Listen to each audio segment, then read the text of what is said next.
મહેસાણા મહાનગરપાલિકાની સૌથી મોટી બેદરકારી સામે આવી।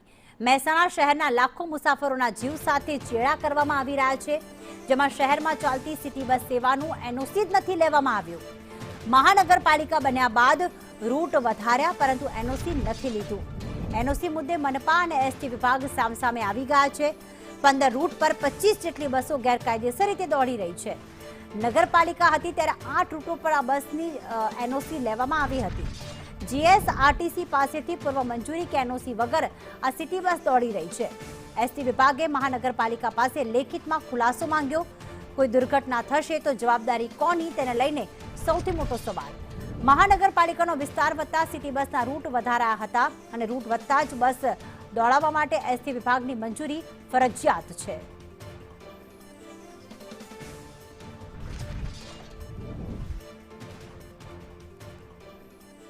માગવામાં આવેલ ના વધા પ્રમાણપત્ર મુજબ સંચાલન કરવામાં આવતું નથી। ઉક્ત મતલબ કે તમે અમારી જોડે આ જ સર્વિસોનું ના વધા પ્રમાણપત્ર માંગ્યું છે કે તમે આ સર્વિસો ચલાવશો, તમને એસટી નો કોઈ તકલીફ નથી।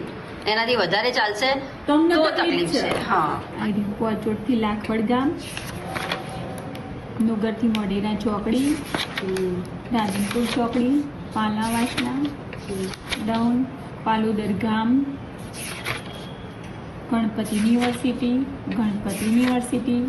વોટર પાર્ક સંકુચ, ભાંડુ ગામ, હેડુવા ગામ, ટાઉનશીપ, યુનિવર્સિટી, મહેસાણા નગરપાલિકા, ત્યારબાદ મહાનગરપાલિકા થતા ઉક્ત જે 8 રૂટો શહેરી વિસ્તારના હતા તે શહેરી વિસ્તારના રૂટોની અંદર વધારો કરી અલગ અલગ રૂટો પર સંચાલન થવા માંડ્યું। ત્યારે એસટી નિગમને ધ્યાને આવતા નિગમ દ્વારા અત્રેથી 2026માં મુખ્ય અધિકારી શ્રી મહેસાણા મહાનગરપાલિકાને પત્ર વ્યવહાર કરી અને જે વધારાના રૂટો પર સંચાલન કરવામાં આવે છે તેની એનઓસી મેળવવા માટે જાણ કરવામાં આવેલ છે। તે બાબતે અમારી વડી કચેરી પણ જાણ કરવામાં આવેલ છે। તેમ છતાં આજ દિન સુધી નગરપાલિકા દ્વારા વધારાના રૂટો બાબતે કોઈ એનઓસી મેળવવામાં આવેલ નથી અને જે શહેરી બસ સેવાના જે રૂટો ચાલે છે એ ગેરકાયદેસર સંચાલન કરવામાં આવે છે। મહાનગરપાલિકા દ્વારા રૂટોનો એનઓસી નથી મેળવવામાં આવેલી અને વિદ્યાર્થીઓને કે મુસાફર જનતાને કોઈ અગવડતા કે મુશ્કેલીઓ ઊભી ન થાય તે માટે હાલમાં એસટી વિભાગ દ્વારા સદર સર્વિસોનું સંચાલન રાબેતા મુજબ કરવામાં આવે છે। સમય જતાં એસટી બસો બંધ કરવાની પણ ફરજ પડી શકે છે।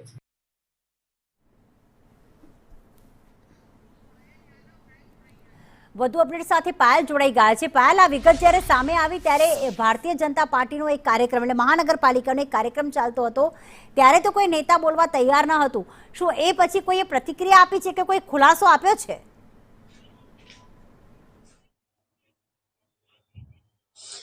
ચોક્કસ રીતે હજુ સુધી એમના તરફથી કોઈ પણ ખુલાસો આપવામાં નથી આવ્યો। તેમને એવું છે કે પહેલા અમારા પાર્ટીનો કે અમારો કાર્યક્રમ, ત્યારબાદ જનતા, તેવા દ્રશ્યો આપણે પણ જોયા। એક પણ નેતા જે છે, જે મનપાના મેયર છે, તેમને સીધો આપણે સવાલ કર્યો હતો, પણ તેમને બી એવું કે તમારો પ્રોગ્રામ પતી જાય ત્યારબાદ પ્રતિક્રિયા આપીશું। હવે તેમનો પ્રોગ્રામ પત્યા બાદ તેઓ પ્રતિક્રિયા આપે છે કે કેમ તે પણ જોવાનું રહેશે। પરંતુ અત્યારે હાલમાં આપણી સાથે મ્યુનિસિપલ કાઉન્સિલર છે, તેની સાથે પણ આપણે વાત કરીશું। કમલેશભાઈ, અગાઉ તમે આ બાબતે પણ મનપાને અનેકવાર રજૂઆતો કરી છે।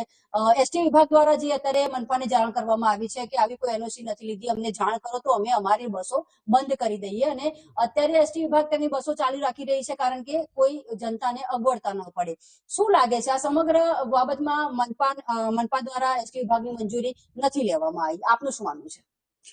મુખ્યમંત્રી શહેરી બસ સેવા અંતર્ગત જે તે વિભાગની મંજૂરીઓ, આરટીઓ વિભાગ હોય, જીએસઆરટીસી હોય, એની મંજૂરીઓ ફરજિયાતપણે લેવાની હોય છે। ભૂતકાળમાં પણ જ્યારે મહેસાણા નગરપાલિકા હતી તે વખતે અલગ એજન્સી હતી અને 8 બસો ચાલતી હતી, એમને પણ જે તે વખતે એજન્સીએ એનઓસી જીએસઆરટીસી ની મેળવેલી। હાલની એજન્સી અને હાલના સત્તાધીશો એમની મનમાની કરીને મહેસાણા શહેરની અંદર ભૂતકાળની અંદર 8 બસ ચાલતી હતી, એનાથી સંતોષ હતો લોકોને। અત્યારે એજન્સીને લાભ કરાવવા માટે 25 જેટલી બસો દોડાવવામાં આવી રહી છે. એક મહેસાણા મહાનગરપાલિકા વિસ્તાર માટે જોઈએ તો અધતત કહી શકાય. મહેસાણા મહાનગરપાલિકાની જનતાને આનો પૂરેપૂરો લાભ મળતો નથી. ગ્રામ્ય વિસ્તારની અંદર જોવા જઈએ તો ગ્રામ્ય વિસ્તારની અંદર સળંગ ત્યાં આગળ બસો પડી રહે છે. બસોના કિલોમીટર 200 નક્કી કરવામાં આવેલા છે. તે મિનિમમ કિલોમીટર ફરતી ન હોવા છતાં પણ 200 કિલોમીટર લેખે એમને ચૂકવણી થાય છે. તેમજ જે સિટી બસ છે એમની સર્વિસમાં જાય, સીએનજી પુરાવા જાય કે બીજા પંચર માટે જાય, એવા અનેક સમયે ઓફ રોડ થઈ જાય છે. છતાં પણ 1 કિલોમીટર કાપવામાં આવતા નથી, પેનલ્ટી એની કાપવામાં આવતી નથી. આવી અનેક ક્ષતિઓ શહેરી બસ સેવાની અંદર રહેલી છે.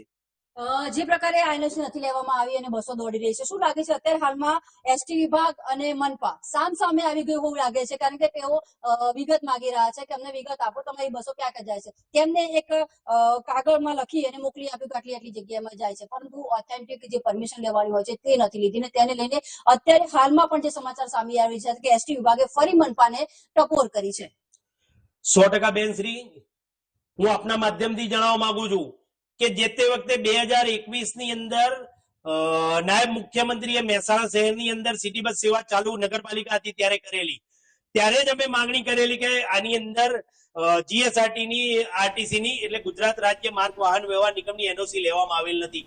પત્ર વ્યવહાર કર્યા બાદ લગભગ 3 વર્ષ બાદ એ એનઓસી લેવામાં આવેલી અને એ એકલા રૂટ પૂરતી 8 રૂટ ચાલતા હતા, 8 રૂટ પૂરતી એનઓસી લેવામાં આવેલી.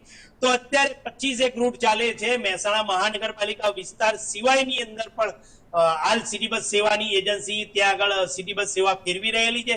તો જીએસઆરટીસી ની એનઓસી લેવી જ જોઈએ. કેમ કે જીએસઆરટીસી ની એનઓસી લે તો જ જીએસઆરટીસી ને ગુજરાત રાજ્ય માર્ગ વાહન વ્યવહાર નિગમને ખબર પડે કે ત્યાં આગળ એમની બસો ફેરવવી કે કેમ, પૂરતી મુસાફરીઓની સંખ્યા મળે છે કે કેમ, એ વગેરે બાબતે માહિતી મેળવવી ખૂબ જ જરૂરી છે. અને નાણાંનો વ્યય ન થાય, આ નિગમનો પણ નાણાંનો વ્યય ન થાય અને મહેસાણા મહાનગરપાલિકાના નાણાંનો પણ વ્યય ન થાય અને ખોટી રીતે બસો ત્યાં આગળ ન ફરે, એટલા માટે જીએસઆરટીસી ની એનઓસી લેવી ફરજિયાત હોય છે. ચોક્કસ રીતે જે